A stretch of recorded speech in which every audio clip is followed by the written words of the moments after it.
واذكروا الله في أيام معدودات فمن تعجل في يومين فلا إثم عليه ومن تأخر فلا إثم عليه لمن اتقى واتقوا الله واعلموا أنكم إليه تحشرون۔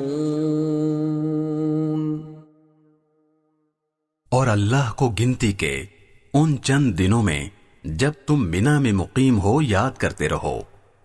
پھر جو شخص 2 ہی دن میں جلدی چلا جائے اس پر بھی کوئی گناہ نہیں ہے، اور جو شخص 1 دن بعد میں جائے اس پر بھی کوئی گناہ نہیں۔ یہ تفصیل اس کے لیے ہے جو تقوی اختیار کرے، اور تم سب تقوی اختیار کرو، اور یقین رکھو کہ تم سب کو اسی کی طرف لے جا کر جمع کیا جائے گا۔ وَمِنَ النَّاسِ مَن يُعْجِبُكَ قَوْلُهُ فِي الْحَيَاةِ الدُّنْيَا وَيُشْهِدُ اللَّهَ عَلَى مَا فِي قَلْبِهِ وَهُوَ أَلَدُّ الْخِصَامِ۔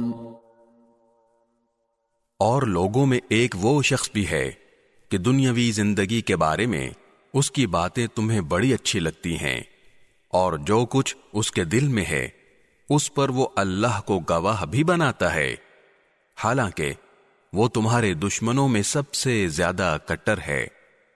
وَإِذَا تَوَلَّى سَعَى فِي الْأَرْضِ لِيُفْسِدَ فِيهَا وَيُهْلِكَ الْحَرْثَ وَالنَّسْلَ وَاللَّهُ لَا يُحِبُّ الْفَسَادَ۔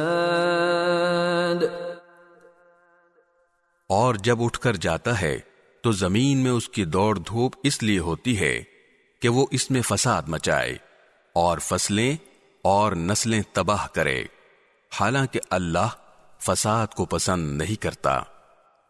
وَإِذَا قِيلَ لَهُ اتَّقِ اللَّهَ أَخَذَتْهُ الْعِزَّةُ بِالْإِثْمِ فَحَسْبُهُ جَهَنَّمُ وَلَبِئْسَ الْمِهَادُ۔ اور جب اس سے کہا جاتا ہے کہ اللہ کا خوف کر تو نخوت اس کو گناہ پر اور آمادہ کر دیتی ہے، چنانچہ ایسے شخص کو تو جہنم ہی راس آئے گی، اور یقین کرو وہ بہت برا بچھونا ہے۔